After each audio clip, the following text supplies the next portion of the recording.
All right, let's jump right in. We're about to unpack a piece of legislation that is set to rewrite the rules for the entire digital world. I'm talking about the European Union's AI Act. It's the first ever comprehensive law for artificial intelligence, and believe me, its impact is going to be felt far, far beyond Europe. So let's get into what it is and what it means for all of us. So, the big goal here is to set a global standard for what trustworthy AI actually looks like. Whether you're a developer building the next big thing, a business that uses AI tools, or, just a regular person on the internet, these rules are going to create ripples everywhere. Why? Well, pretty simple. Any company that wants users in the EU, and that's almost everyone, is going to have to play by this new rulebook. So, how does this whole thing work? Well, the core idea is actually pretty brilliant. It's a risk-based approach.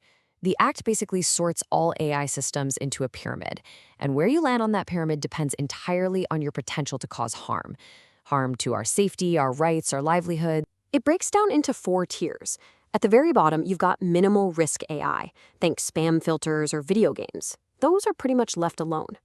A step up, you find limited risk. This is your chatbots, your deepfakes. For these, the main rule is just be transparent. Let people know they're dealing with an AI.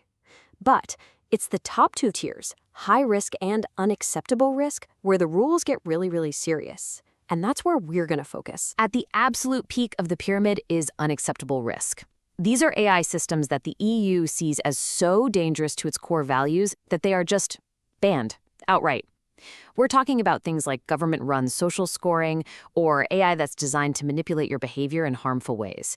These bans are no joke, and they're set to kick in very soon in early 2025. Okay, so while the bans get all the headlines, the real meat of the act for most businesses and tech developers is the high-risk category. This is where the regulation really digs in, laying out a whole set of very complex and demanding rules.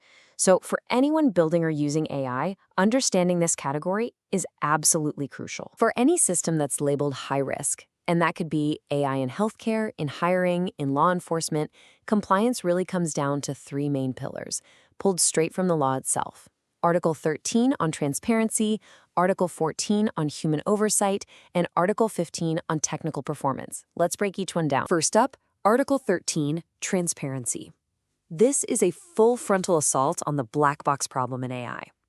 For years, if you asked how an AI system worked, the answer was basically a mystery. The Act says that's just not good enough anymore, not for high-risk systems. It's not enough for an AI to just spit out an answer. The people actually using it have to be given the tools to understand how it's making its decisions. And this quote right here, from the law itself, shows you they mean business. That phrase, sufficiently transparent, means developers have to provide a ton of documentation. We're not just talking about a user manual. We mean detailed technical info about the model's logic, its known biases, what data it was trained on, and exactly what its limits are. The whole point is to give the human user enough real insight so they can intelligently question the AI's output, especially when the stakes are high. And that leads us right into the second pillar, Article 14, human oversight. So if transparency is about understanding the machine, oversight is about controlling it. The Act demands a human in the loop, making sure that an AI system can't just operate on its own in critical situations. There has to be a person there who can supervise, who can step in, and who can, if necessary, pull the plug. And these requirements are super specific. The human who's overseeing the system has to be able to spot when something looks off, like an anomaly or a weird output. They need to have the real authority to say, you know what, I'm not going to use the AI's recommendation this time. And, maybe most important of all, the system must be built with a big red stop button, a way to just shut it down instantly. Think about an AI controlling a robot in a factory. If it starts acting erratically, a worker has to be able to hit stop immediately to prevent an accident. That's human oversight in action. And now for the third pillar, Article 15, which gets into the technical guts of the AI model itself. This is where the AI has to prove it's actually up to the job. It really all boils down to 3 key metrics that are going to be examined very, very closely: accuracy, robustness, and cybersecurity. This isn't just about how well it performs. It's about building a system that is fundamentally sound, reliable, and secure from the ground up. So let's really dig into what these mean, because this is where the rubber meets the road. First, accuracy. We're not talking about some generic score. The accuracy has to be appropriate for the specific job it's doing, and developers will have to define and document their metrics to prove it. For robustness, a model has to be tough. It must be able to handle weird, unexpected inputs without just completely failing. It has to be resilient against glitches and even deliberate attacks designed to fool it.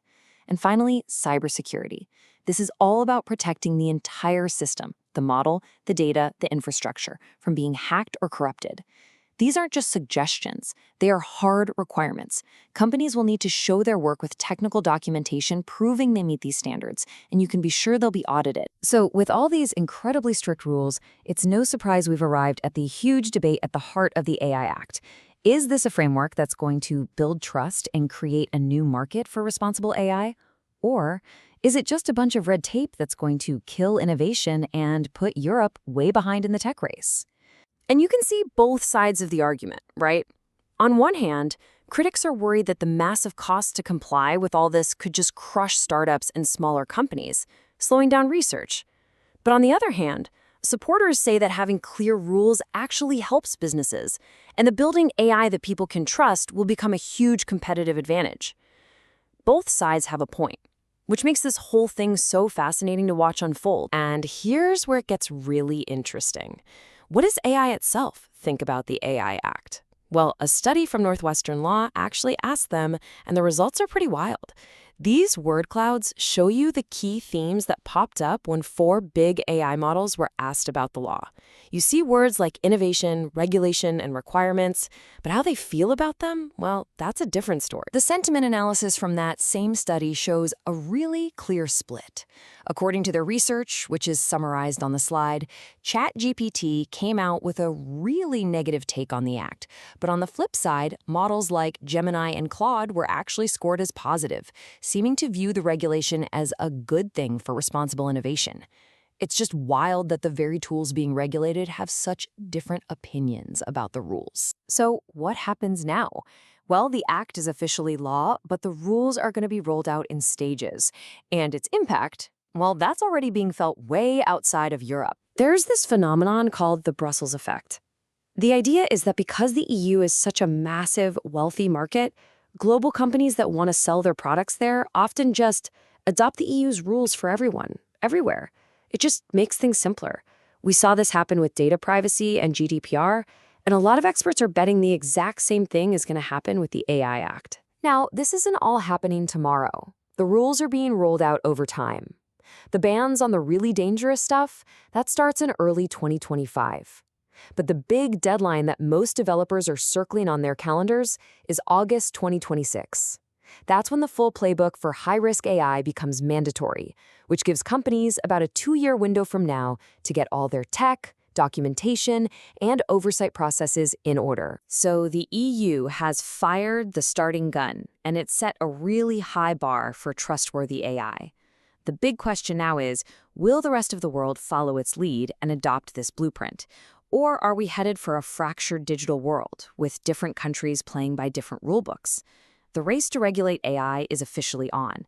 And the outcome? Well, it's going to define the technology we build and the trust we place in it for decades to come. Thanks for watching.